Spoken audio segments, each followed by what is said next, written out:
Hello everyone, कैसे आप सभी ऑफिसर्स अडल्ट नोटिफिकेशन के ऑफिशियल यूट्यूब चैनल में आप सभी का वेलकम है। जितने भी कैंडिडेट एस्पिरेंट्स हमारे साथ में कनेक्ट हो गए हैं वही सभी को गुड मॉर्निंग और आप सभी का वेलकम है। हमने यस्टरडे एक यूनिट डिस्कस की थी और जिसका नाम है यूनिट नंबर 55, है ना। It is the part of module D. ये किसका मॉड्यूल डी का पार्ट है यहाँ पर, और मॉड्यूल डी की सबसे लास्ट यूनिट भी है यहाँ पर पीपीबी में, principle and practices of banking. ये पेपर बहुत ही लेंदी पेपर है ना। इस पेपर का जो सिलेबस है वो काफी बड़ा सिलेबस है। इसका नाम है principles and practices of banking. Principle and practices of banking नाम का ये पेपर है। और अगर इस पेपर में देखेंगे आप, पीपीबी वाले पेपर में देखेंगे principle and practices of banking में, तो इसमें यहाँ पर आपको हमेशा टारगेट बना के चलना है कि इस पेपर में मुझे कम से कम 60 प्लस मार्क्स लेकर आने हैं, 60 प्लस नंबर इस पेपर में मुझे लेकर आने हैं यहाँ पर। ये हमेशा टारगेट बना के चलिए। और आज से क्रैश कोर्स शुरू हो रहा है, ठीक है। जो क्लास है वो आपको 7 PM से मिलनी शुरू हो जाएगी। जेआईबी का क्रैश कोर्स आज से शुरू होने जा रहा है। 7 PM पर क्लास है, 8 PM पर क्लास है, और ये क्लासेस आज से शुरू हो रही हैं आप सभी के लिए। ओके, तो आप में से जो भी इन क्लासेस को ज्वाइन करना चाहते हैं तो आज ही एनरोलमेंट करें जेआईबी के महापैक 2.0 में, जिसका लिंक आपको वीडियो के डिस्क्रिप्शन में मिल जाएगा। एंड जो टॉपिक अभी डिस्कस कर रहे हैं यूनिट नंबर 55, ये जो टॉपिक है इसका नाम है बैंकिंग एथिक्स चेंजिंग डायनेमिक्स। आप देख रहे हैं लगातार जो डायनेमिक्स है वो चेंज हो रहे हैं, लगातार जो डायनेमिक्स हैं वो बदल रहे हैं यहाँ पर। चलिए तो क्वेश्चन का सिलसिला स्टार्ट करेंगे। पहला क्वेश्चन आपके सामने स्क्रीन पर आ रहा है एंड ये रहा क्वेश्चन नंबर 1। तो what has been impact of information technology on banking and financial service sector. अगर आप यहाँ पर देखते हैं banking and financial service sector में आज के टाइम में अगर आईटी को देखते हैं, इंफॉर्मेशन टेक्नोलॉजी को देखते हैं, उसका जो इम्पैक्ट है वो किस तरीके से देखने को मिल रहा है, क्या इम्पैक्ट है उसके ऊपर। तो ऑप्शन नंबर ए कहता है कि जो आईटी है, IT has decreased the complexity of banking and financial services. B कहता है IT has driven financial services business and is essential for survival and growth. D कहता है IT has made it less competitive for banks and financial institutions. और D कहता है यहाँ पर IT has reduced need for banks to reach geographically distant and diversified markets। यहाँ पर इनमें से किसके ऊपर टिक करे, कौन सा है जो हमारे करेक्ट आंसर को इंडिकेट करेगा। तो आज के टाइम में अगर आप आईटी को देखते हैं तो आईटी ने, इंफॉर्मेशन टेक्नोलॉजी ने, that is has a driven financial service business, इसने फाइनेंशियल सर्विस बिजनेस को ये ड्राइव कर रहा है। और सर्वाइवल एंड ग्रोथ के लिए आज के टाइम में बैंक को अगर सर्वाइव करना है, बैंक को अगर आज के टाइम में ग्रो करना है, तो उसके लिए बहुत जरूरी हो गया है, बैंक के लिए एसेंशियल है कि उसे यहां पर आईटी को ऑप्ट करना पड़ेगा। इंफॉर्मेशन टेक्नोलॉजी को अपने यहां पर ऑप्ट करने की रिक्वायरमेंट आएगी ही आएगी। चलिए बढ़ते हम लोग क्वेश्चन नंबर 2 की तरफ। क्वेश्चन नंबर 2 को देखिए एंड ये क्वेश्चन क्या कहता है, how has the role of bank being consider friendly change due to spread of electronic channels. आप देख रहे हैं यहां पर कि जो बैंक है, बैंक के अगर हम रोल की बात करते हैं, बैंक का रोल क्या हो गया है, क्या बैंक का रोल कस्टमर फ्रेंडली है, क्या कस्टमर फ्रेंडली उसने अपने आप को चेंज किया है यहाँ पर। क्योंकि जो इलेक्ट्रॉनिक चैनल्स हैं वो बहुत तेजी से यहाँ पर बढ़ रहे हैं, बहुत तेजी से स्प्रेड हो रहे हैं यहाँ पर। तो यहाँ भी हमारे पास में 4 ऑप्शन है, 4 ऑप्शन को देखिए, option number A, B, C and D, इन चारों में से कौन सा है जिसके ऊपर टिक किया जाए। तो ऑप्शन नंबर ए कहता है bank is now consider customer friendly based solely on the courtesy of its branch services. जो ब्रांच सर्विसेज में यहाँ पर है ना, जो सर्विसेज हैं वो किसके साथ, यहाँ पर एक तरीके से जब जिसे बोलते तहजीब के साथ सर्विसेज प्रोवाइड की जा रही है, तो वो कस्टमर फ्रेंडली जो बेस्ड ब्रांचेस हैं वो यहाँ पर अब हो गई हैं। बी कहता है customer satisfaction is now often expressed instantly through the electronic channels like mobile screen. C कहता है the role of branch manager in resolving issues has become more important than ever. और डी कहता है कि efficiency of service in the branches is no longer as a factor in determining a bank's customer friendliness. यहाँ पर इनमें से किसके ऊपर टिक करें, तो यहां पर हमारा जो आंसर है वो कौन सा होगा? तो सबसे पहले कस्टमर सेटिस्फेक्शन बहुत जरूरी है, कस्टमर सेटिस्फाई होना चाहिए, कस्टमर सेटिस्फेक्शन बहुत इंपॉर्टेंट है। तो customer satisfaction is now often expressed instantly through the electronic channels, है ना। आज के टाइम में कस्टमर के सामने क्या है? मोबाइल स्क्रीन है, तो उसे अपनी मोबाइल स्क्रीन पर ही बैंकिंग सर्विसेज यहां पर चाहिए, अपनी मोबाइल स्क्रीन के थ्रू ही वो बैंकिंग कंप्लीट करना चाहता है। तो जैसे वो आज के टाइम में, है ना, फेसबुक, इंस्टाग्राम, है ना, इंस्टाग्राम, टेलीग्राम, व्हाट्सएप, है ना, और यहाँ पर इस तरह के जो सोशल मीडिया एप्लीकेशन चलाता है, उसी तरीके से उसे यहाँ पर बैंकिंग सर्विसेज का भी चाहिए उसको, ऐसे ही इसको बैंकिंग सर्विसेज भी करनी है यहाँ पर। और यही फैसिलिटी आज के टाइम में कस्टमर को बैंक की तरफ से प्रोवाइड की जा रही है। चलिए आ जाते हैं हम लोग क्वेश्चन नंबर 3 में। क्वेश्चन नंबर 3 को देखते हैं यहाँ पर। क्वेश्चन नंबर 3 क्या कहता है? How has adoption of information technology IT impacted customer interaction with the banks? अगर मैं किसकी बात करूं यहाँ पर, जो इंफॉर्मेशन टेक्नोलॉजी है, IT है, अगर हम यहाँ पर अडॉप्शन की बात करते हैं, how has the adoption of information technology impacted customer interaction with the bank? तो कस्टमर के साथ में जो इंटरेक्शन है उसको यहाँ पर IT ने किस तरीके से यहाँ पर चेंज किया है, या किस तरीके से उसने अडॉप्ट किया है। यहाँ पर आज के समय में जो बैंक्स हैं वो यहाँ पर कस्टमर फ्रेंडली हो गए हैं। तो अगर ऑप्शन नंबर ए को देखेंगे, ए क्या कहता है यहाँ पर कि जो IT है, IT has limited customer interaction with the bank to physical branches only. ये तो गलत हो जाएगा, तो रॉन्ग है यहाँ पर, है ना। आज का टाइम जो फिजिकल ब्रांचेस का तो है नहीं, आज का टाइम तो डिजिटल ले रहा है आज के टाइम में। तो IT has made banking services accessible only through personal computers. C कहता है IT has enabled customer to access banking services any time anywhere even through smartphones. तो आज के टाइम में अगर कस्टमर बैंकिंग सर्विसेज लेना चाहता है तो स्मार्टफोन के थ्रू कस्टमर यहां पर बैंकिंग सर्विसेज को ऑप्ट कर सकता है। तो IT ने क्या किया? IT ने अनेबल कर दिया कस्टमर को कि भाई वो बैंकिंग सर्विसेज को कहीं से भी किसी भी समय एक्सेस कर सकता है। उसके पास में बस अपना स्मार्टफोन होना चाहिए और स्मार्टफोन में इंटरनेट होना चाहिए यहाँ पर। और आजकल तो बिना इंटरनेट वाली भी जो बैंकिंग सर्विसेज है वो आ गई हैं। *99#, ठीक है, UPI 123 पे बिना यहाँ पर इंटरनेट के भी यूज कर सकता है, बिना स्मार्टफोन के भी यूज कर सकता है। लेकिन अगर उसके पास में स्मार्टफोन है तो ज्यादा अच्छे से वो यहाँ पर एक्सेस कर पाएगा और सारी सर्विसेज उसको मिल जाएंगी उसके मोबाइल पर ही। तो यहां पर आंसर कौन सा होगा? सी के ऊपर टिक करेंगे। चलिए उसके बाद में बढ़ते हैं हम लोग आगे। नेक्स्ट आ जाता है हम लोग हमारा क्वेश्चन नंबर 4। क्वेश्चन नंबर 4 को देखिए। What is the primary moral obligation of banks concerning customer data? Bank के पास में कस्टमर का डेटा होता है और जो कस्टमर का डेटा है वो यहां पर बैंक के लिए बहुत इंपॉर्टेंट है। और बहुत सारे जो लोग हैं, बहुत सारे जो हैकर्स हैं, वो इस डेटा को एक्सेस करना चाहते हैं, वो इस डेटा का गलत यूज करना चाहते हैं, तो उन्हें भी ये डेटा चाहिए। तो ऐसे केस में बैंक की जो मोरल ऑब्लिगेशंस हैं वो क्या है यहाँ पर कस्टमर के डेटा को लेकर, यहाँ पर, है ना। बैंक्स की अगर हम कंसर्न्स की बात करें यहाँ पर, तो ए कहता है to use customer data for marketing purpose without consent. B to share customer data with third parties for profit. और सी कहता है to prevent data leakage and misuse ensuring data is handled securely and confidentially. D कहता है to collect and store data customer data without regard for security और confidentiality. तो भाई अगर आप आज के समय में देखोगे, अगर आज के टाइम में देखोगे यहाँ पर, तो कस्टमर का डेटा लीकेज नहीं होना चाहिए, कस्टमर के डेटा का मिसयूज नहीं होना चाहिए। यहाँ पर कस्टमर का जो डेटा है उसका यहाँ पर मिसयूज नहीं होना चाहिए, कस्टमर का डेटा लीकेज नहीं होना चाहिए। और डेटा लीकेज आज के समय में बहुत बड़ी प्रॉब्लम है ना। जैसे मैं भी आज के टाइम में देखता हूँ, मेरे पास में भी बहुत सारी ऐसी कॉल्स आती हैं, है ना, यहाँ पर क्रेडिट कार्ड को लेकर, लोन को लेकर कि क्रेडिट कार्ड ले लीजिए, लोन ले लीजिए, जिन बैंक से मैंने सर्विसेज नहीं भी ली है ना, जिन बैंक या फाइनेंशियल इंस्टीट्यूशन से मैंने कभी भी सर्विसेज नहीं ली है। ठीक है, जैसे मैं कुछ एग्जांपल भी बता सकता हूँ। मेरे पास में RBL बैंक से कॉल आती है क्रेडिट कार्ड के लिए या लोन के लिए, मैंने कभी वहां से सर्विस नहीं ली। ठीक है, मेरे पास जो कॉल है वो आती है कहाँ से?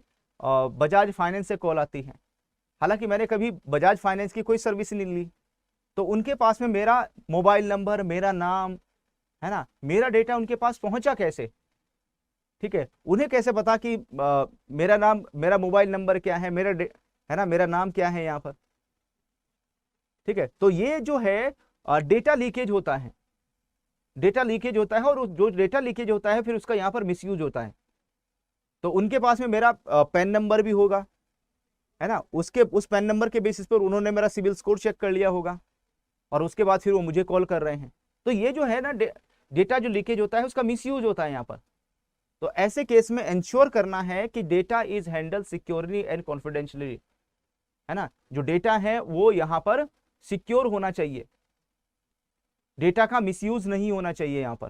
तो ये बैंक को यहाँ पर इंश्योर करना है कि अपने सिस्टम से डेटा लीकेज ना हो। तो इसमें हम सी के ऊपर टिक करेंगे, सी हमारा करेक्ट आंसर हो जाएगा। चलिए आ जाते हैं हम लोग क्वेश्चन नंबर 5 में। क्वेश्चन नंबर 5 को देखिए यहाँ पर, what is the primary role of fintech in the context of banking and financial services. अगर मैं किसकी बात करूं यहां पर, फिनटेक की बात करूं, जो फिनटेक है उसका प्राइमरी रोल क्या है, फिनटेक ने क्या रोल प्ले किया है? What is the primary role of fintech in the context of banking and financial services. तो ऑप्शन नंबर ए कहता है to provide technology for the delivery and facilitation of financial services. B कहता है to regulate and monitor the either behaviour of bank employees. C कहता है to facilitate data leakage and sharing of customer information with third parties. और D कहता है to monitor and control unsolicited marketing phone calls to bank customers. यहाँ पर इनमें से कौन सा है जो हमारे आंसर को इंडिकेट करेगा? तो अगर हम प्राइमरी रोल की बात करते हैं, प्राइमरी रोल क्या रहने वाला है फिनटेक का इन the context of banking and financial services.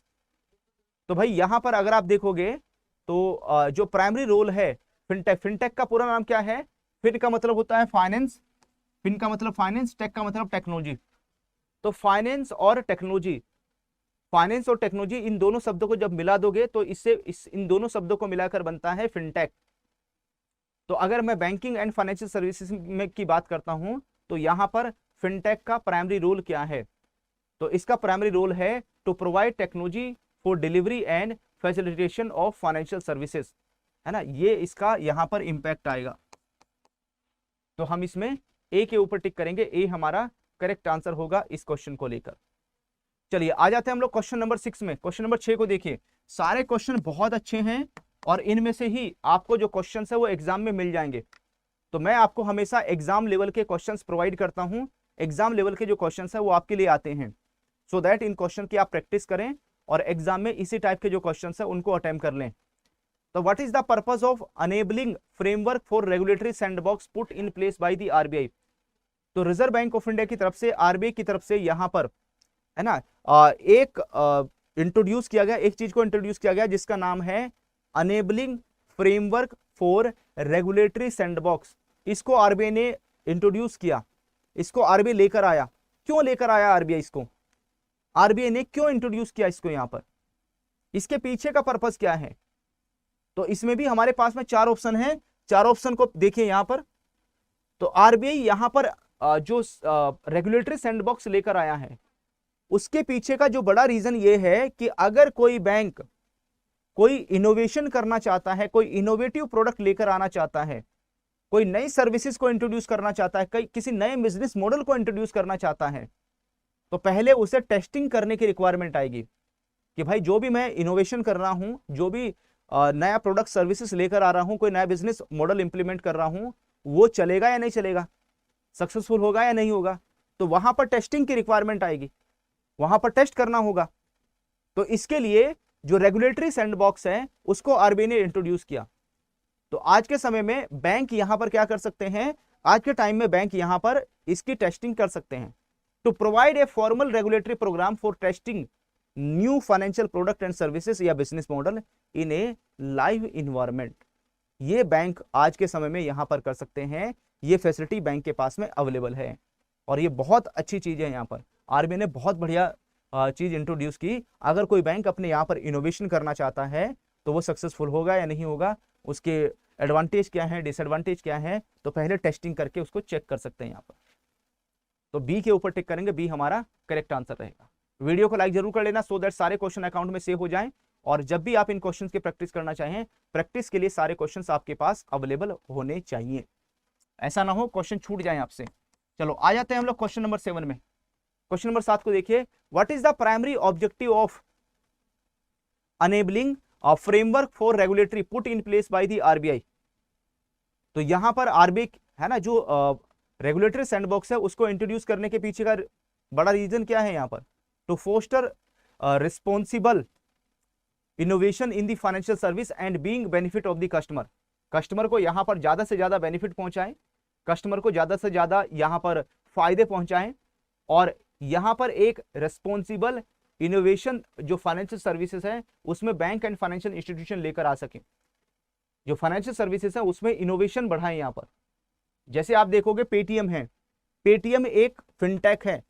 अगर इंडिया में आप सबसे बड़ा एग्जांपल देखोगे बैंक है ना, बैंकिंग सेक्टर में या यहाँ पर पेमेंट सिस्टम में सबसे बड़ा जो अगर आप देखोगे कि सबसे बड़ा प्लेयर कौन है यहाँ पर फिनटेक में, तो फिनटेक में नाम आता है पेटीएम का। पेटीएम सबसे बड़ा है, हालांकि आरबीआई ने उसके ऊपर है ना थोड़ी अभी नकेल कसी हुई है क्योंकि उसने रेगुलेटरी कंप्लायंस को फॉलो नहीं किया है, बट सबसे बड़ा यहाँ पर प्लेयर वही है फिनटेक का। चलिए आ जाते हैं हम लोग क्वेश्चन नंबर 8 में। क्वेश्चन नंबर 8 को देखिए, विच of the following is not guidelines provided by RBI for data security in the banks. जब हम डेटा सिक्योरिटी की बात करते हैं तो डेटा सिक्योरिटी को लेकर आरबीआई की तरफ से इनमें से कौन सी जो गाइडलाइंस है उसको इंट्रोड्यूस नहीं किया गया है। इन चार में से वो कौन सा है जिसका इसमें नाम नहीं आता है यहाँ पर, तो ए बी सी डी इनमें से कौन सा है जिसके ऊपर टिक करें, तो कौन सा इसमें से रेगुलेटरी गाइडलाइंस का पार्ट नहीं है। तो भाई यहां पर जो नाम आएगा, तो बैंक शुड इनक्रिप्ट कस्टमर जो account and transaction data only when it is stored not when it is transmitted. ऐसा नहीं है, ये बिल्कुल बात गलत है। तो यहां पर आरबीआई ने बोला कि जब आप डेटा को स्टोर कर रहे हैं, जब डेटा को स्टोर कर रहे हैं या डेटा को आप ट्रांसमिट कर रहे हैं, यहां पर जब डेटा को आप एक लोकेशन से दूसरे लोकेशन में भेज रहे हैं यहां पर, तो ऐसे केस में जो डेटा ट्रांजिट में होगा वो भी इनक्रिप्टेड फॉर्म में होगा यहां पर। तो इनक्रिप्टेड का मतलब मैंने बताया था आपको, इनक्रिप्शन का मतलब क्या है कि भाई जैसे मेरा नाम क्या है, मेरा नाम प्रवीण राणा है, ठीक है। अब आप देखोगे यहां पर कि किसी बैंक के पास में मेरा अकाउंट होगा, और बैंक जब भी मैं कोई ट्रांजेक्शन करूंगा तो मेरी इंफॉर्मेशन फ्लो होगी, मेरी जो इंफॉर्मेशन है वो एक बैंक से किसी दूसरे बैंक के पास में जाएगी। जहां भी मैं कोई पैसा ट्रांसफर कर रहा हूँ, कोई ट्रांजेक्शन कर रहा हूँ, तो बैंक जब मेरी इंफॉर्मेशन को सेंड करेगा तो वो इंक्रिप्शन फॉर्म में होनी चाहिए। कैसे, है ना, इस तरीके से यहां पर इंक्रिप्शन फॉर्म में होगी यहां पर, ठीक है, इस तरीके से, है ना, इस तरह की ऐसी जो कुछ कोडिंग होकर चली जाएगी यहां पर। तो जब वो ट्रांजिट में होगा, तो अगर कोई हैकर डेटा को हैक भी करेगा तो उसे एग्जैक्टली नहीं पता चलेगा ये एक्चुअल में मैसेज है क्या, है ना, 21 में यहाँ पर ये नाम लिखा हुआ है, वहां पर अगर कोई हैकर डेटा को हैक भी करेगा तो उसे ये डेटा मिलेगा वहां पर, अब वो पहचान ही नहीं पाएगा ये है क्या। तो इंफॉर्मेशन यहाँ पर, ठीक है, जो इंफॉर्मेशन ब्रीच होती है तो उससे नुकसान होने से बच जाएगा यहाँ पर। ये तभी हो पाएगा अगर डेटा इंक्रिप्शन फॉर्म में जाएगा तो। चलिए आगे बढ़ते हैं। उसके बाद नेक्स्ट आता है क्वेश्चन नंबर 9। तो which of the following is not one of the 7 principle identified by the committee headed by the retired justice BN Shri Krishna for data protection laws. तो डेटा प्रोटेक्शन लॉज के लिए जो रिटायर्ड जस्टिस हैं BN Shri Krishna, उनकी एक committee बनाई थी, वो एक कमिटी को हेड कर रहे थे, और इस कमिटी ने 7 प्रिंसिपल प्रोवाइड किए, यहाँ पर 7 प्रिंसिपल दिए जिसके बारे में हमने कल क्लास में डिस्कशन किया था। और इन 7 प्रिंसिपल में बताना है कि वो कौन सा एक प्रिंसिपल है जो इसका पार्ट यहां पर नहीं है, जो इसमें कवर नहीं होता। तो इसमें technology agnosticism, unlimited data collections, inform consent, accountability of data controller, इनमें से कौन सा है जो इसका पार्ट नहीं है। तो यहां पर unlimited data collection, it is not the part of it, है ना, जो अनलिमिटेड डेटा कलेक्शन है वो इसका पार्ट नहीं है, यहां पर वो इसमें कवर नहीं होता है। चलिए आज का लास्ट क्वेश्चन देख लेते हैं, क्वेश्चन नंबर 10। क्वेश्चन नंबर 10 को देखिए, और ये क्वेश्चन कहता है कि what are the 2 categories into which intellectual property is divided, है ना, ये तो बड़े आराम से बता दोगे, ये तो है ना हलवा क्वेश्चन है इसका, तो है ना एक फटाक से आंसर आएगा। तो अगर मैं दो कैटेगरीज की बात करूं कि भाई यहां पर व्हाट आर टू कैटेगरीज, दो कैटेगरीज कौन सी है यहां पर जिसमें जो इंटेलेक्चुअल प्रॉपर्टी है उनको यहां पर डिवाइड किया गया है, इंटेलेक्चुअल प्रॉपर्टी को डिवाइड करके रखा हुआ है। तो कॉपीराइट एंड पेटेंट्स है, ट्रेडमार्क और पेटेंट्स है, यहाँ पर कॉपीराइट एंड ट्रेडमार्क है या पेटेंट्स एंड कॉपीराइट्स है, इनमें से कौन सा है? तो अगर आप देखोगे तो इसमें जो नाम है वो किसका आ जाएगा, यहां पर पेटेंट्स एंड कॉपीराइट्स, जो पेटेंट्स एंड कॉपीराइट्स हैं ये दो कैटेगरीज हैं, है ना। उसके बाद में और जो भी आप देखोगे सब इसी के बीच में आएगा यहाँ पर, ठीक है। वैसे तो ए भी कर सकते हैं, ए भी लिख सकते हैं, कॉपीराइट एंड पेटेंट्स ये भी लिख सकते हैं यहाँ पर, लेकिन सीक्वेंस में पहले पेटेंट्स आता है फिर कॉपीराइट्स आता है, ठीक है। अगर आप ट्रेडमार्क देखो, ट्रेडमार्क इसी के अंडर में आ जाता है, जो ट्रेडमार्क है वो यहाँ पर इसी का पार्ट है, इन्हीं के अंडर में आता है, सब कैटेगरीज में आ जाता है। चलिए, तो सभी क्वेश्चंस को अटेम्प्ट करके आपने कितना स्कोर किया है जल्दी से आप मेरे साथ में शेयर कर दीजिए।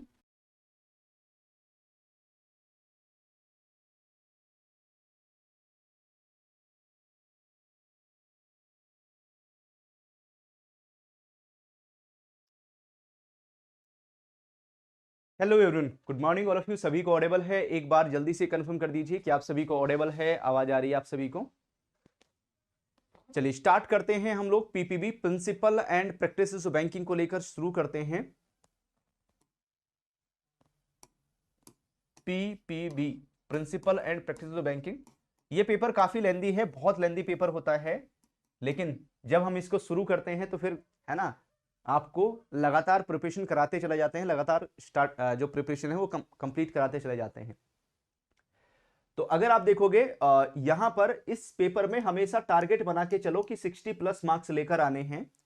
और अभी हाल ही में क्रैश कोर्स स्टार्ट हुआ है जिसमें प्रिंसिपल एंड प्रैक्टिसेस बैंकिंग की पेड क्लासेस शुरू हुई हैं। किस टाइम पर? वो क्लासेस आपको मिल जाएंगी 8 PM पर, यस। और एक बैच चल रहा है यहां पर पेड क्लासेस का, वो चल रहा है मॉर्निंग में 8 AM पर। तो अभी आप में से बहुत सारे जो एस्पिरेंट्स हैं उसको अटेंड कर रहे थे, 8 AM पर भी चल रहा है। तो जिनके पास में JIB का महापैक 2.0 है वो इन दोनों बैच को, पीपीबी का इवनिंग में 8 PM पर और मॉर्निंग में 8 AM पर, दोनों बैच ज्वाइन कर सकते हैं अगर आपके पास दोनों क्लासेस देख सकते हैं अगर आपके पास JIB का महापैक 2.0 है। ओके, तो JIB के महापैक 2.0 का लिंक वीडियो के डिस्क्रिप्शन में है, उसके ऊपर क्लिक करके आप देख सकते हैं यहाँ पर। चलिए, जिस टॉपिक के बारे में डिस्कशन करने वाले हैं, अभी हमने एक टॉपिक डिस्कस किया था जो शाम को क्लास चल रही है, उसमें यूनिट नंबर 2। तो क्रैश कोर्स के हिसाब से हम आपको क्वेश्चंस की प्रैक्टिस कराते जाएंगे सो दैट आपकी जो प्रिपरेशन है वो और बेहतर लेवल पर पहुंचे। तो यूनिट नंबर 2 के multiple choice questions exam level के हम लोग प्रैक्टिस करने वाले हैं। सारे क्वेश्चंस एकदम नए होंगे, ये क्वेश्चंस आपने पहले प्रैक्टिस नहीं किए हैं। पहला क्वेश्चन आपके सामने स्क्रीन पर आया है और क्वेश्चन नंबर 1 क्या कहता है कि विच of the following statement accurately reflect the relationship between money laundering and terrorist financing and financial crimes. यहां पर इनमें से कौन सी जो स्टेटमेंट है जो एक तरीके से डिफरेंस को इंडिकेट करेगी, डिफरेंस को बताएगी कि भाई मनी लॉन्ड्रिंग, टेररिस्ट फाइनेंसिंग और फाइनेंशियल क्राइम्स, कैसे आप इनको अलग करोगे, कैसे इनको डिफरेंशिएट करोगे। तो 4 ऑप्शन हमारे पास में हैं, चारों ऑप्शंस को देखिए। पहला ऑप्शन कहता है कि money laundering, terrorism financing and financial crimes are completely independent activities with no interconnections. वहीं पर बी कहता है कि money laundering and terrorism financing are subsets of यहां पर financial crimes with no direct link between money laundering and terrorist financing. यहां पर money laundering, terrorist financing and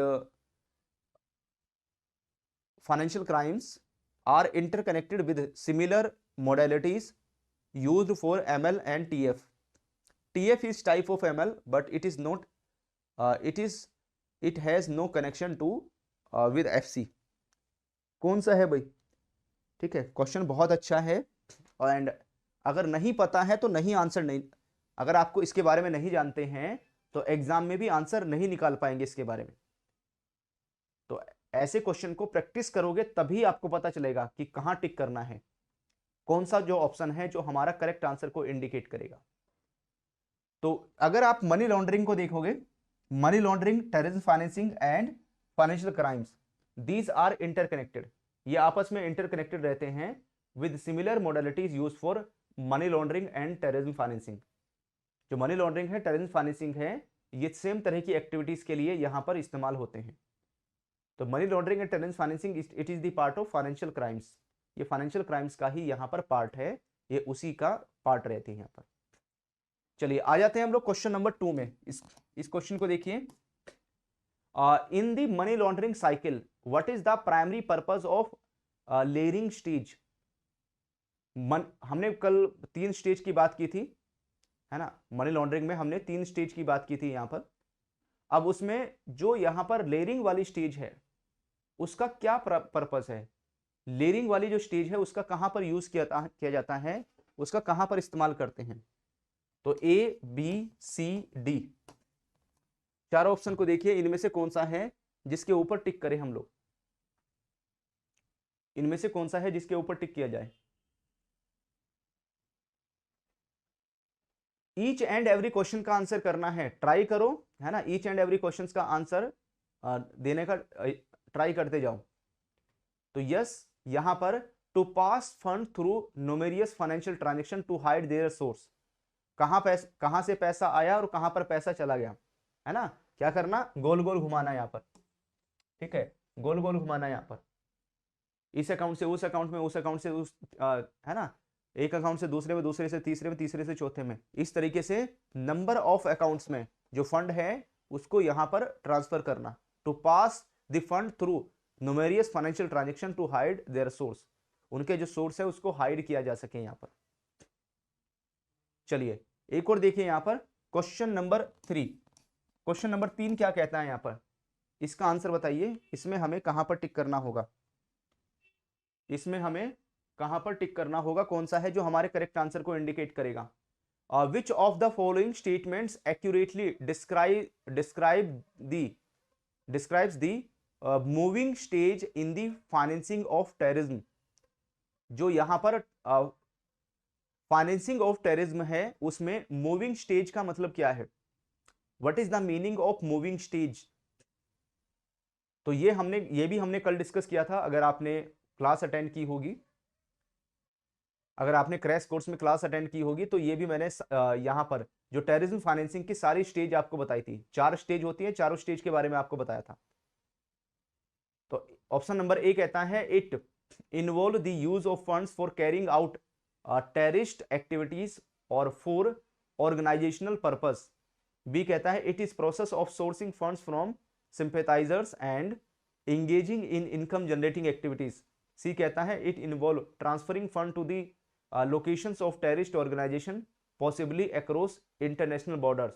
D कहता है it is the process of parking funds in bank account और other financial investment until they are needed. Yes, तो answer कौन सा है इसमें, सी के ऊपर टिक करेंगे, सी हमारा करेक्ट आंसर रहेगा। तो इसमें इन्वॉल्वमेंट हो जाता है, इट इन्वॉल्व ट्रांसफरिंग फंड्स, ये फंड को, मूविंग का मतलब है फंड को ट्रांसफर करना उस लोकेशन जो यहां पर to the location of terrorist organisation, यहां पर जो टेररिस्ट ऑर्गेनाइजेशन है उनकी जो लोकेशंस हैं वहां पर फंड का ट्रांसफर किया जाता है, possibly across the international border, international border cross कराया जाता है पैसे को, टेररिस्ट ऑर्गेनाइजेशन तक जो पैसा पहुंचाने का काम होता है वो इस स्टेज में आएगा। चलो क्वेश्चन नंबर 4 देखिए यहां पर, इन the context of anti money laundering framework in India which entity is responsible for receiving information about various financial transactions and exercising supervisory power over entities subject to the prevention of money laundering। किसका नाम आता है इसमें, ED का नाम आता है, enforcement directorate का नाम आता है, स्पेशल कोर्ट का नाम आता है, FIUIND financial intelligence unit India का नाम आता है, या जो रेगुलेटर है यहाँ पर regulator of various business activities covered under the PMLA। इन चारों में से कौन होगा यहाँ पर? तो ये भी हमने डिस्कशन किया था। तो कल वाली क्लास बहुत इंपॉर्टेंट थी, है ना। क्रैश कोर्स में जो आपने 8 PM पर क्लास अटेंड की थी, बहुत इंपॉर्टेंट क्लास थी वो, उसी से ये सारे क्वेश्चन बन रहे हैं यहाँ पर, ठीक है। यस, तो यहां पर जो नाम आता है, अगर किसी भी बैंकिंग ट्रांजेक्शन में कोई सस्पिशियस एक्टिविटी मिलती है तो बैंक को रिपोर्ट करना होता है यहां पर, किसके पास में? Financial intelligence unit India, FIUIND के पास में रिपोर्ट करने की रिक्वायरमेंट आती है यहां पर, उसको रिपोर्ट करना होता है यहां पर, है ना, इसको रिपोर्ट करते हैं।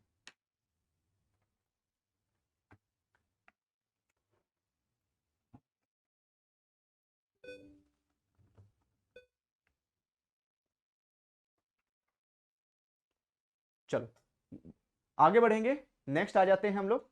तो इसमें आंसर कौन सा होगा? सी। क्वेश्चन नंबर 5 में आ जाते हैं। क्वेश्चन नंबर 5 क्या बोलता है? According to section 4 of prevention of money laundering act PMLA, what is the prescribe punishment for a money laundering offence? अगर आप देखोगे यहां पर जो प्रिस्क्राइब पनिशमेंट है for a money laundering offence, वो क्या है यहां पर?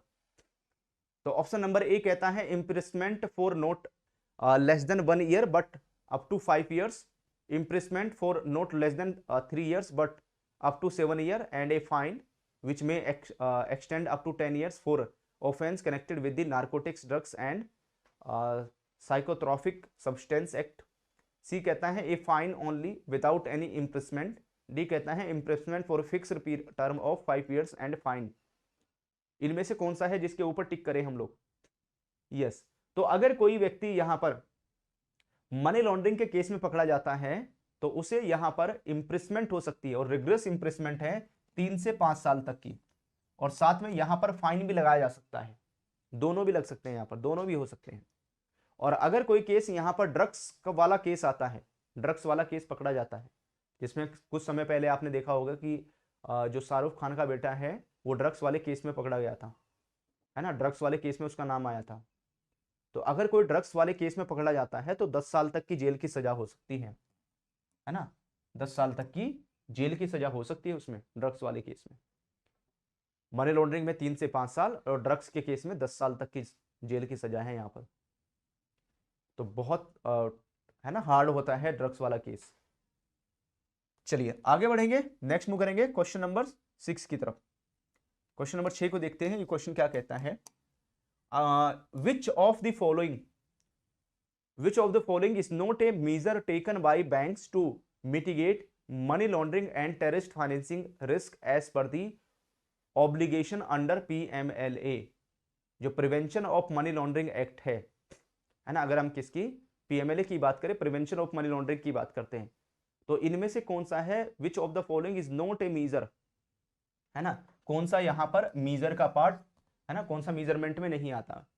विच of the following is not a measure taken by banks to mitigate money laundering and terrorist financing, कि भाई ये एक्टिविटी है, इसकी वजह से यहां पर मनी लॉन्ड्रिंग या टेररिस्ट एक्टिविटीज कम नहीं होंगी।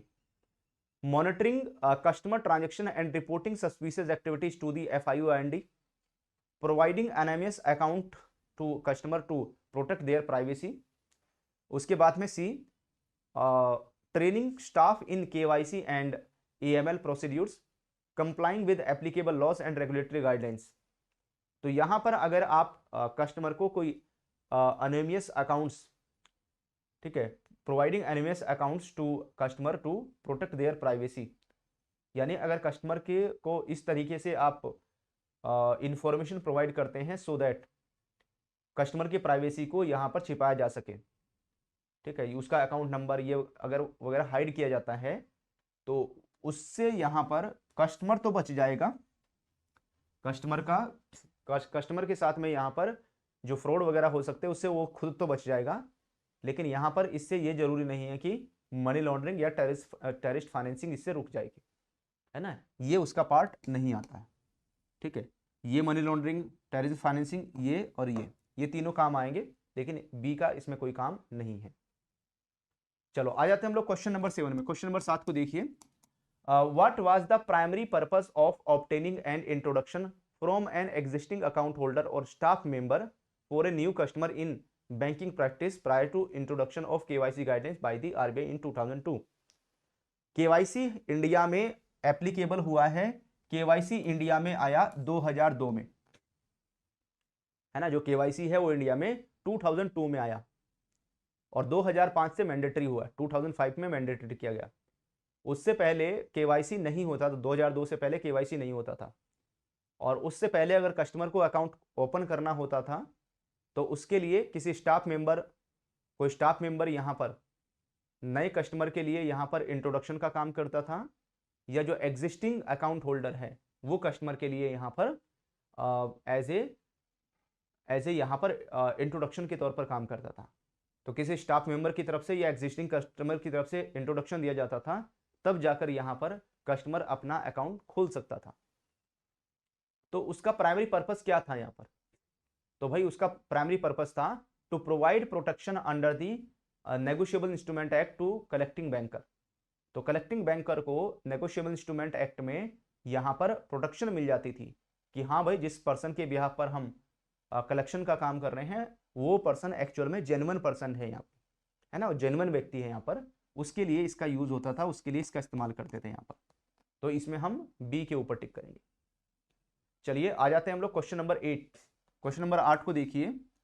ये क्वेश्चन यह बोलता है कि अकॉर्डिंग टू केवाईसी नॉर्म्स, अगर मैं केवाईसी नॉर्म्स की बात करूं यहाँ पर, according to KYC norms which of the following is not consider as a customer, इनमें से किसको एज ए कंसीडर के इसमें से किसको एज ए कस्टमर के तौर पर कंसीडर नहीं किया जाएगा। केवाईसी के अकॉर्डिंग बताना है आपको, है ना, केवाईसी के हिसाब से बताना है इनमें से कौन कस्टमर नहीं है। तो A B C D 4 point है हमारे पास में, और ये ध्यान रखना है क्वेश्चन पॉजिटिव फॉर्म में है नेगेटिव फॉर्म में है, ये आपको ध्यान रखना है। तो क्वेश्चन नेगेटिव फॉर्म में है तो कोई 3 ऑप्शन करेक्ट होंगे, कोई एक ऑप्शन है जो रॉन्ग है यहाँ पर, और जो रॉन्ग वन होगा वही हमारा आंसर होगा। ठीक है, वही हमारा करेक्ट आंसर होने वाला है यहाँ पर। तो ऑप्शंस फटाफट फटाफट पढ़ते जाइए और आंसर मेरे साथ में शेयर करते चलिए। इसमें हमें कहां पर टिक करना चाहिए? यस, एक ऐसा इंडिविजुअल जो बैंक में ओनली विजिट करता है, who only visit the bank for enquiry purpose, does not engage any financial transaction. अगर कोई पर्सन ओनली इंक्वायरी करने आया है, कोई बैंकिंग ट्रांजेक्शन नहीं करता है यहाँ पर, कोई फाइनेंशियल ट्रांजेक्शन नहीं करता है यहाँ पर, ठीक है, तो ऐसा जो कस्टमर है वो बैंक का कस्टमर नहीं होगा यहाँ पर, वो बैंक के कस्टमर में नहीं आएगा। ठीक है, जिसको हम लोन की फैसिलिटी प्रोवाइड कर रहे हैं बैंक का कस्टमर है, beneficiary of transaction, professional intermediary, ये भी होगा। और यहाँ पर एक पर्सन डीमैट अकाउंट होल्ड कर रहा है बैंक के पास में, demat account where the bank is DP, तो that is also the bank customer. ये यहाँ पर तीनों आएंगे इसमें, ए बी और D. A B D correct answer है, सी हमारा रॉन्ग हो जाएगा। चलिए आ जाते हैं हम लोग क्वेश्चन नंबर 9 में। क्वेश्चन नंबर 9 को देखिए यहाँ पर। क्वेश्चन नंबर 9 क्या कहता है? What is the primary responsibility of the designated director DD in a bank with respect to anti money laundering compliance. Compliance का मतलब होता है rule regulations issued by the RBI and government of India. तो what is the primary responsibility of the designated director, उसकी responsibility क्या होगी? Option number A, to monitor transaction for the detection of suspicious transactions. B, to report a transaction to and share information with the Financial Intelligence Unit India FIUIND. C, to ensure overall compliance with the obligations of the bank as spelled out in the PMLA, PMLR and regulatory guidance. D कहता है to undertake money laundering and terrorist financing risk assessment of the bank. तो जो designated director है यहाँ पर, उसकी primary responsibilities क्या होती है यहाँ पर, है ना, उसको आपको पहचानना है। तो उसकी प्राइमरी रिस्पॉन्सिबिलिटी है यहाँ पर कि टू एंश्योर ओवरऑल कंप्लायंस, जो भी सारे के सारे कंप्लायंस हैं with the obligations of the bank, जो बैंक की यहाँ पर ड्यूटीज हैं उसके साथ में, that is spelled out in the PMLA, prevention of money laundering act, PMLR, या जो रेगुलेटरी गाइडलाइंस है यहाँ पर, उनको पूरी तरीके से बैंक में इंप्लीमेंट कराएं, उनको बैंक में पूरी तरीके से लागू करवाएं यहाँ पर। तो इसमें जो आंसर है वो कौन सा होगा हमारा? सी के ऊपर टिक करेंगे। चलिए आज का क्वेश्चन, लास्ट क्वेश्चन, आज का क्वेश्चन नंबर 10 है ना, आज का लास्ट क्वेश्चन है। Which of the following is not a function of the principal officer in a bank AML framework. जो एंटी मनी लॉन्ड्रिंग फ्रेमवर्क है बैंक का, उसमें जो पीओ होता है, प्रिंसिपल ऑफिसर होता है, उसका इनमें से कौन सा काम नहीं है, वो इनमें से क्या काम नहीं करेगा? Maintaining liaison with law enforcement agencies, B designating a senior officer as a principal officer in term of PMLA, reporting transaction to and sharing information with FIU IND, D कहता है ensuring submission of periodical reports to the top management and board। यहां पर तो जो भी principal officer होगा उसका काम नहीं है designating a senior officer as a principal officer in term of PMLA, ये काम वो नहीं करेगा यहां पर, है ना, ये उसकी एक्टिविटीज में नहीं आएगा। जो एनफोर्समेंट एजेंसीज हैं उनके साथ में, है ना, जो भी यहाँ पर इंफॉर्मेशन शेयर करने की बात आएगी वो करेगा। FIU IND को ट्रांजेक्शन की रिपोर्टिंग करेगा। उसके साथ साथ जो भी यहाँ पर periodical report top management and board को सबमिट करने की रिक्वायरमेंट होगी वो सबमिट करेगा, यहाँ पर ये सारे काम करेगा। ठीक है, तो आंसर कौन सा होगा? बी के ऊपर टिक करेंगे। तो these are the 10 very important questions, है ना, आप फील कर ही रहे होंगे कि क्वेश्चंस बहुत इंपॉर्टेंट है।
हेलो एवरीवन, कैसे हैं आप सभी? ऑफिसर्स अडॉप्टमेंट फोर्स के ऑफिशियल यूट्यूब चैनल में आप सभी का वेलकम है। जितने कैंडिडेट्स एस्पिरेंट्स हमारे साथ में कनेक्ट हो गए हैं भाई, सभी को गुड इवनिंग और आप सभी का वेलकम है। एक बार जल्दी से कंफर्म कर दीजिए कि आप सभी को ऑडियो वीडियो ठीक है, ऑडिबल है, विजिबल है properly. Principle and practices of banking, उसमें आज हम लगातार आपको लाइव क्लासेस प्रोवाइड कर रहे हैं, लगातार आपके लिए लाइव क्लासेस लेकर आ रहे हैं। तो आज हम डिस्कस कर रहे हैं यूनिट नंबर 20। यूनिट नंबर 20 के क्वेश्चंस मैं आपको कराने वाला हूं पीपीबी के, क्योंकि जो हमने क्लास आपको प्रोवाइड की है, जो क्लास 9 PM पर एक्चुअली में हम आपको पीपीबी की प्रिंसिपल एंड प्रैक्टिसेस बैंकिंग की पेड क्लासेस भी लगातार प्रोवाइड कर रहे हैं, और पेड क्लासेस आपको मिल रही हैं 8 AM पर। ठीक है, तो सुबह 8 बजे आप क्लास ज्वाइन कर सकते हैं। 9 बजे तो ये क्लास हम प्रोवाइड कर रहे हैं आपको, 8 से 9 1 घंटे की जो क्लास है वो आती है पेड क्लास पीपीबी की। उसके साथ साथ पीपीबी की जो पेड क्लासेस है वो हम इवनिंग में भी 8 PM पर भी प्रोवाइड कर रहे हैं। तो अभी 2 टाइम पर बैच चल रहा है पीपीबी का आपका। एक तो आपका इवनिंग में चल रहा है 8 PM पर, वो भी पेड क्लासेस हैं, ठीक है, और एक चल रहा है मॉर्निंग में। तो अगर आपके पास में GIB का महापैक 2.0 है तो उसमें आप इन क्लासेस को अटेंड कर सकते हैं। अगर आपके पास महापैक नहीं है तो लिंक आपको वीडियो के डिस्क्रिप्शन में मिल जाएगा, उसके ऊपर क्लिक करके आप महापैक ले सकते हैं, और मॉर्निंग में इवनिंग में ये क्लासेस आप ज्वाइन कर सकते हैं। अभी जिस टॉपिक के क्वेश्चन हम लोग डिस्कस करेंगे उसका नाम है कंज्यूमर प्रोटेक्शन एक्ट 2019। इसके जो क्वेश्चन हैं हम लोग डिस्कस करने वाले हैं। चलिए शुरू करते हैं। पहला क्वेश्चन आपके सामने स्क्रीन पर आया है, क्वेश्चन नंबर 1 को, what led to the enactment of the consumer protection act 1986, है ना। अगर हम यहां पर अनएक्टमेंट की बात करते हैं, कंज्यूमर प्रोटेक्शन एक्ट 1986, क्योंकि जो कंज्यूमर प्रोटेक्शन एक्ट 1986 है उसी को यहां पर रिपील करके यहां पर जो कोपा है 2019 उसको इंट्रोड्यूस किया गया है, यानी कोपा कंज्यूमर प्रोटेक्शन एक्ट 2019 को इंट्रोड्यूस किया गया है। तो इसमें हम किसके ऊपर टिक करें, कौन सा है जो हमारे करेक्ट आंसर को इंडिकेट करेगा। चारों ऑप्शंस को ध्यान से पढ़ना है एंड उसके बाद में आंसर को आपको ढूंढना है कि इनमें से कौन सा है जो करेक्ट आंसर को इंडिकेट करेगा यहां पर। तो भाई अगर हम करेक्ट आंसर की बात करते हैं तो it was enacted due to need of simple, quicker and more cost effective mechanism to address consumer issues, है ना। अगर कंज्यूमर का कोई इशू है, डेफिशिएंसी है सर्विस और प्रोडक्ट में यहाँ पर, ठीक है, and specially considering weaker position of consumer vis a vis trader और सर्विस प्रोवाइडर। तो जो ट्रेडर होते हैं, सर्विस प्रोवाइडर होते हैं, उनकी पोजीशन हमेशा स्ट्रॉन्ग ही रहती है क्योंकि उनके पास में ज़्यादा पैसा होता है, ज़्यादा यहाँ पर पावर होती है, ठीक है। लेकिन जो कंज्यूमर है वो वीकर साइड में रहता है ना, वीकर साइड में रहता है, तो इसलिए उसके उसके पास में उतनी पावर नहीं होती, कंज्यूमर के पास उतनी पावर नहीं होता, वीकर साइड में होता है। तो कंज्यूमर की बात को सुनने के लिए कंज्यूमर प्रोटेक्शन एक्ट 1986 को यहाँ पर इंट्रोड्यूस किया गया था, है ना, ये यहाँ पर आया था। तो आंसर कौन सा होगा, बी के ऊपर टिक करेंगे, बी हमारा करेक्ट आंसर हो जाएगा। चलिए उसके बाद में why was the consumer protection act 1986 revise to consumer protection act 2019। तो अगर आप देखते हैं यहां पर जो कंज्यूमर प्रोटेक्शन एक्ट 2019 आ गया है, ये क्यों आया, क्यों रिवाइज किया गया, इसकी जरूरत क्यों है यहां पर। तो यहां भी हमारे पास में 4 ऑप्शन है, ये क्वेश्चन नंबर 2 है, यहां पर आंसर करते जाओ, ए बी सी डी, इनमें से कौन सा है जिसके ऊपर टिक करें हम लोग, इनमें से कौन सा है जिसके ऊपर टिक करेंगे हमें करेक्ट आंसर मिल जाएगा।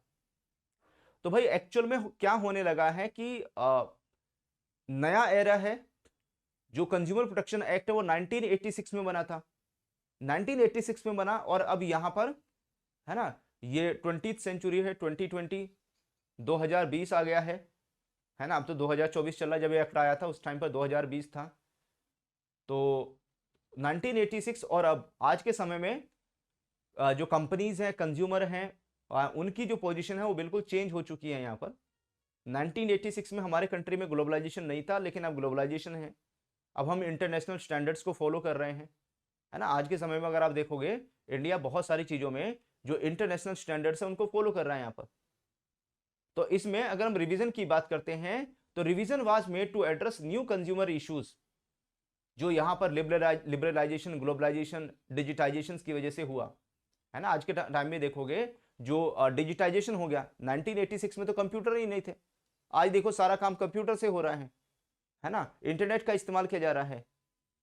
तो जो नए नए चैलेंजेस आ रहे हैं वो एड्रेस नहीं हो पाते थे 1986 में।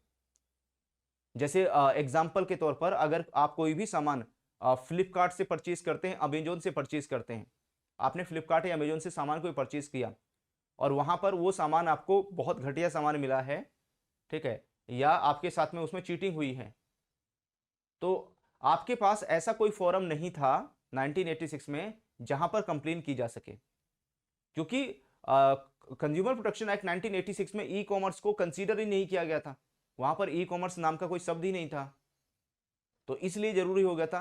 तो आज जब यहां पर कंज्यूमर प्रोटेक्शन एक्ट 2019 है तो इसमें ई कॉमर्स भी कवर होता है। अगर आप फ्लिपकार्ट, मंत्रा, यहां से कोई भी ऑनलाइन सामान परचेज करते हैं, उसमें कोई शिकायत है तो कंज्यूमर प्रोटेक्शन एक्ट के तहत यहां पर जो डिस्ट्रिक्ट कमीशन, स्टेट कमीशन या नेशनल कमीशन में आप कंप्लेन फाइल कर सकते हैं। चलिए बढ़ेंगे हम लोग आगे, नेक्स्ट आ जाते हैं क्वेश्चन नंबर 3। क्वेश्चन नंबर 3 को देखिए यहां पर, what is the primary purpose of consumer protection act both in its 1986 and 2019 version, है ना, जो 1986 वाला वर्जन था और 2019 वाला जो वर्जन है, अगर हम दोनों की बात करें तो यहां पर प्राइमरी पर्पस क्या रहा है, प्राइमरी पर्पस क्या था, प्राइमरी ऑब्जेक्टिव क्या था यहां पर।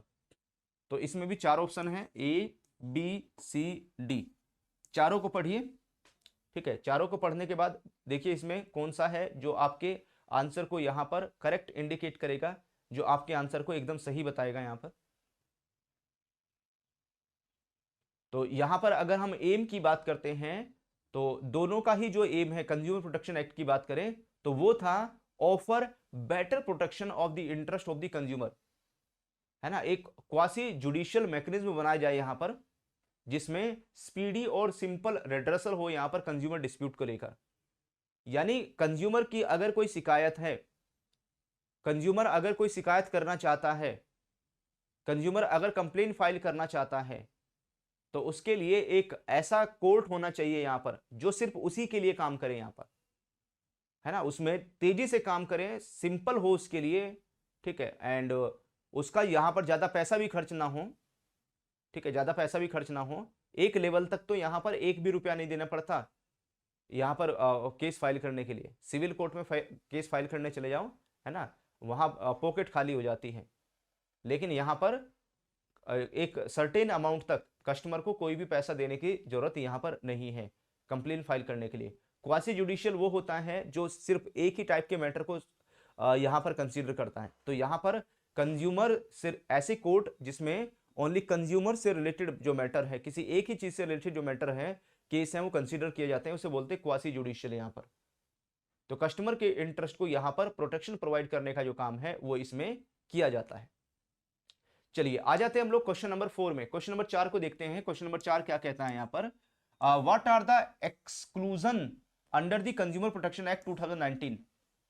अगर मैं कंज्यूमर प्रोटेक्शन एक्ट 2019 की बात करूं, यहां पर एक्सक्लूजन की बात की जाए, एक्सक्लूजन क्या है यहां पर, तो यहां पे हमारे पास में 4 ऑप्शन है, चारों को देखिए और पहचानिए कि कौन सा है इसमें से जो यहां पर हमारे करेक्ट आंसर को इंडिकेट करेगा, है ना, उसको पहचानते हुए चलिए।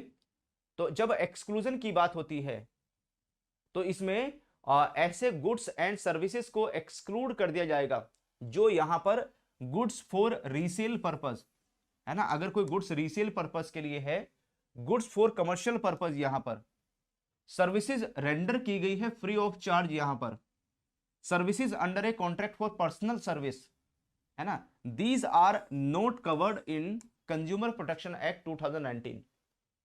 अगर कोई रिटेलर कोई सामान परचेज करके लाया है, तो रिटेलर परचेज करके लाया कहां से, होलसेलर से, और रिटेलर यहां पर आगे कंज्यूमर को परचेज करेगा, तो क्या हम रिटेलर को कंसीडर करेंगे कंज्यूमर प्रोटेक्शन एक्ट में? क्या उसको कंज्यूमर माना जाएगा? नहीं, वो कंज्यूमर का पार्ट यहां पर नहीं होगा, उसको कंज्यूमर में कंसीडर नहीं किया जाएगा। तो इसमें हम बी के ऊपर टिक करेंगे, बी हमारा करेक्ट आंसर होगा। चलिए आ जाते हैं हम लोग क्वेश्चन नंबर 5 में। जो सारे पॉइंट आपने पढ़े हैं क्लास में उसी से रिलेटेड जो क्वेश्चंस हैं वो आपको मिल रहे हैं। How does the consumer protection act 2019 interact with other existing laws, है ना, जो इंडिया के अंदर अदर एग्जिस्टिंग लॉज हैं उनके साथ में कैसे इंटरेक्ट करता है कंज्यूमर प्रोटेक्शन एक्ट 2019। देखिए 4 ऑप्शन है इसमें भी, चारों में से फाइंड कीजिए कि कौन सा है जो हमारे करेक्ट आंसर को बताएगा, इन चारों में से कौन सा है। तो यहां पर आपको बताना है कि कंज्यूमर प्रोटेक्शन एक्ट यानी कोपा 2019 जो अदर एग्जिस्टिंग लॉज हैं इंडिया के अंदर, उनके साथ में इसका इंटरेक्शन किस टाइप का है, किस तरह का इंटरेक्शन रहता है यहां पर।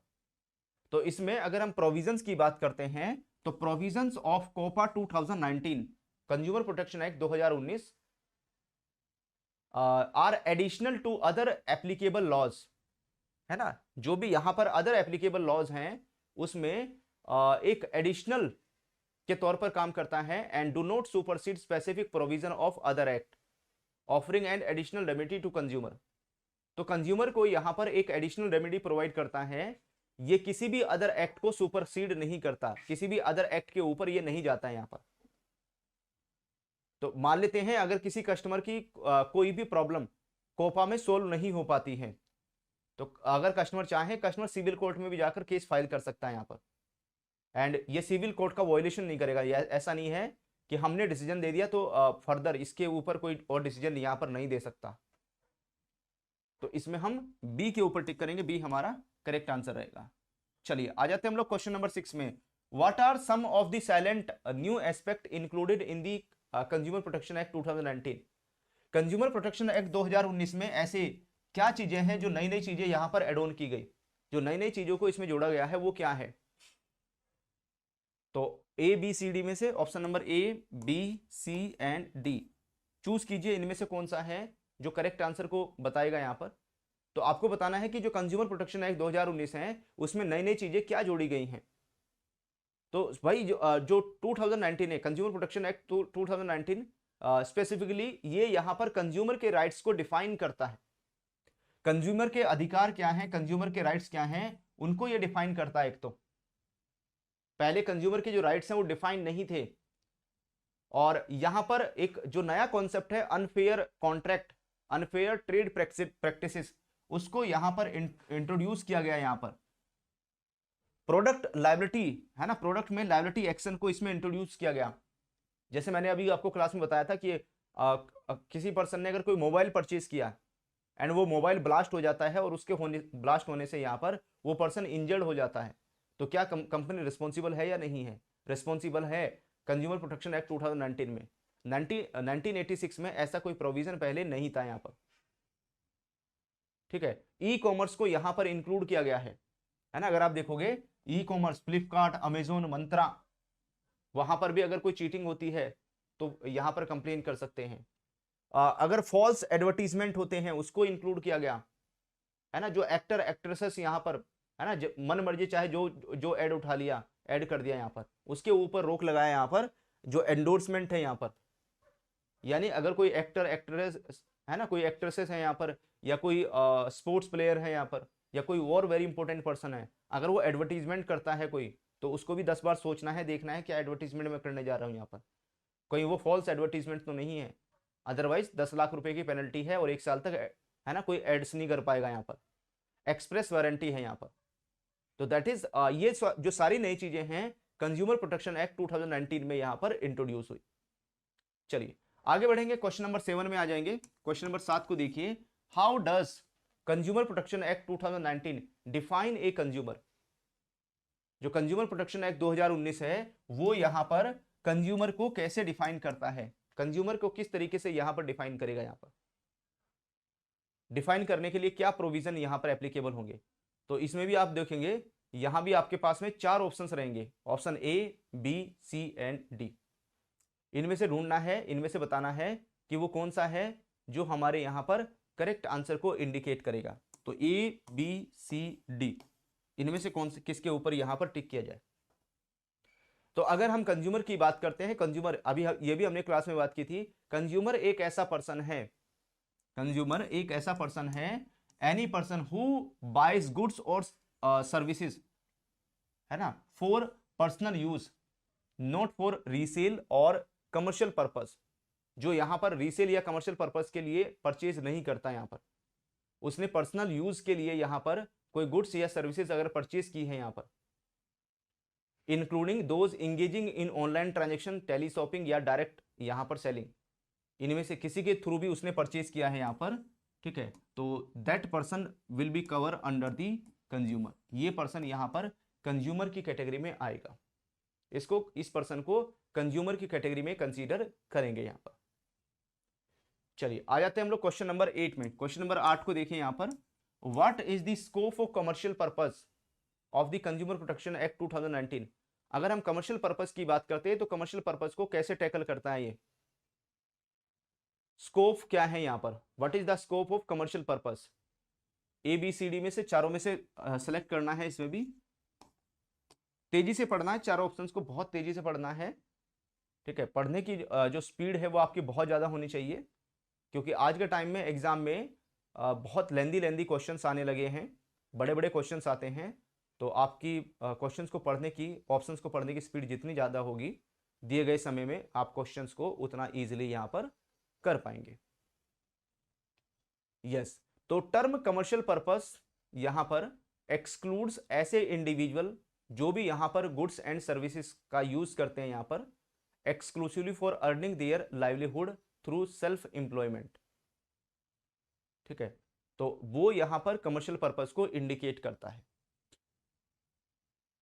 कमर्शियल पर्पस में जो कमर्शियल पर्पस टर्म उसमें एक्सक्लूड कर दिया जाएगा यहां पर, अगर कोई भी इंडिविजुअल है जो गुड्स एंड सर्विसेज का इस्तेमाल कर रहा है यहां पर है ना अपनी लाइवलीहुड को अर्न करने के लिए सेल्फ एम्प्लॉयमेंट के थ्रू, उसको कमर्शियल पर्पस से एक्सक्लूड करके रखा हुआ है, उसको हटा के रखा हुआ है यहाँ पर। अदरवाइज कोई भी कमर्शियल पर्पस का मतलब क्या होता है, कोई भी सामान परचेज किया और उससे यहाँ पर आप फर्दर कोई प्रोडक्शन करेंगे, उससे कोई सामान अपने बिजनेस में यूज करेंगे, तो वो कमर्शियल पर्पस कहलाता है यहाँ। चलिए आगे बढ़ते हैं, क्वेश्चन नंबर 9 को देखिए। 9 क्या कहता है यहाँ पर, what is included in definition of consumer right. जो कंज्यूमर राइट्स हैं उसमें यहां पर क्या इंक्लूड है एज पर दी कंज्यूमर प्रोटेक्शन एक्ट 2019, क्या इसमें जोड़ा गया है यहां पर। तो यहां भी आपके पास में 4 ऑप्शन है, चारों ऑप्शन को देखिए ए बी सी डी, इनमें से कौन सा है जो आंसर को इंडिकेट करेगा यहां पर। तो भाई जब हम किसकी बात करते हैं, कंज्यूमर राइट्स की बात करते हैं, कंज्यूमर अधिकारों की बात करते हैं यहां पर।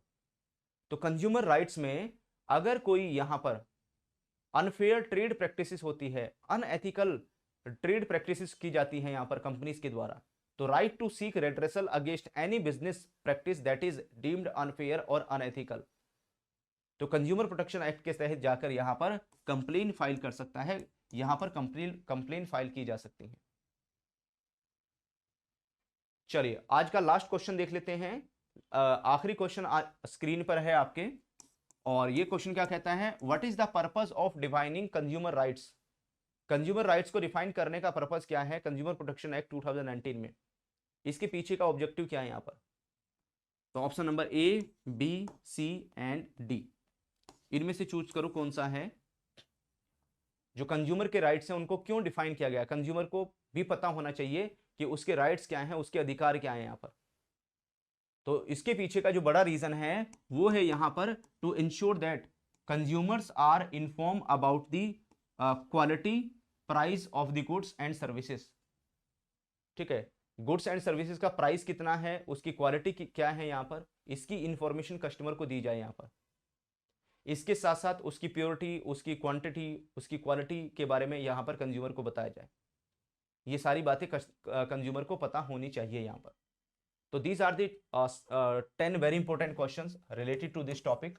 एंड क्वेश्चन तो अभी और भी बहुत सारे हैं यहाँ पर इस चैप्टर से, है ना, इस टॉपिक से आने वाली क्लासेस में हम आपको और प्रोवाइड करेंगे। एंड मैं दिखा देता हूँ यहाँ पर, अगर आप सारे क्वेश्चंस और देखना चाहते हैं तो सीआईबी के महापैक में टॉपिक वाइज क्वेश्चन में भी आपको, जेआईबी के महापैक में, है ना, जेआईबी के महापैक में, जो जेआईबी का महापैक 2.0 है उसमें भी आपको ये सारे जो क्वेश्चंस हैं वो मिल जाएंगे यहाँ पर। ठीक है, तो इस चैप्टर से टोटल नंबर ऑफ क्वेश्चंस कितने हैं, तो टोटल नंबर ऑफ क्वेश्चंस हैं यहाँ पर 75। टोटल नंबर ऑफ 75 क्वेश्चन है, 75 में से मैंने 10 क्वेश्चंस आपको कराए हैं, तो इट मींस अभी 65 क्वेश्चन रिमेनिंग है। तो वो आपको कहाँ मिलेंगे, अगर आपके पास जेआईबी का महापैक 2.0 है, टॉपिक वाइज क्वेश्चंस में आपको रिमेनिंग क्वेश्चंस यहाँ पर मिल जाएंगे।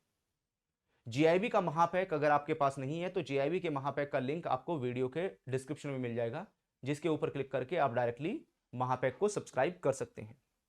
ठीक है, या आप दूसरा काम ये कर सकते हैं, अगर आपको महापैक चाहिए तो आप सबसे पहले विजिट कर लो कहां पर, है ना, गूगल में सर्च कर लो अड्डा 24/7। गूगल में जैसे ही अड्डा 24/7 सर्च करोगे, सर्च करने के बाद में सबसे पहले तो आप एक काम करना, अपने मोबाइल में Google play store, Apple store से अड्डा 24/7 एप्लीकेशन को डाउनलोड कर लेना। उसको डाउनलोड करने के बाद में आपको जो एग्जाम कैटेगरी जेआईबी सीआईबी के ऊपर सेलेक्ट करना है, और यहाँ पर जेआईबी मई 2024 आपको मिलेगा। तो अभी रिसेंटली जो बैच शुरू हुए हैं वो क्रैश कोर्स शुरू हुए हैं। ये जेआईबी का बाइलिंगुअल क्रैश कोर्स है, ये इंग्लिश मीडियम क्रैश कोर्स है, और ये दोनों के दोनों जो बैच हैं वो आपको फ्री ऑफ कॉस्ट मिल जाते हैं जेआईबी के महापैक 2.0 में। तो जेआईबी के महापैक 2.0 में डबल वैलिडिटी ऑफर और साथ में 81% तक का डिस्काउंट आपको मिल जाएगा। आपको करना क्या होगा, है ना, आप सबसे पहले यहाँ पर देखोगे लाइव क्लासेस, मॉर्निंग में पीपीबी की जो क्लासेस चल रही हैं, इवनिंग में चल रही हैं, वो आपको सारी इसमें मिल जाएंगी। टेस्ट सीरीज में जैसे यहाँ टेस्ट सीरीज के ऊपर क्लिक करोगे, टेस्ट सीरीज में क्लिक करने के बाद में पीपीबी टॉपिक वाइज क्वेश्चंस यहाँ पर देखना। ठीक है, एंड यहाँ पर आप सेलेक्ट करना module A, module A select करोगे तो ये देखिए यहाँ पर module a unit number 20 consumer protection act 2019 preamble extend definitions, सारी चीज़ें मिल जाएंगी। यहाँ पर 45 क्वेश्चंस हैं। ठीक है, 45 क्वेश्चंस आपको डायरेक्टली मिल जाएंगे, और जो रिमेनिंग 65 क्वेश्चन हैं वो आपको पीडीएफ की फॉर्म में यहाँ पर मिल जाते हैं। तो इस तरीके से आपको यहाँ पर जो क्वेश्चंस हैं वो प्रोवाइड किए जाएंगे। 5000 क्वेश्चन, 5000 क्वेश्चन आपको प्रैक्टिस करने के लिए मिल जाएंगे जेआईबी के महापैक 2.0 में फ्री ऑफ कॉस्ट। इसके साथ साथ आपको शॉर्ट नोट्स, वीडियोस, सब कुछ मिलेगा यहाँ पर।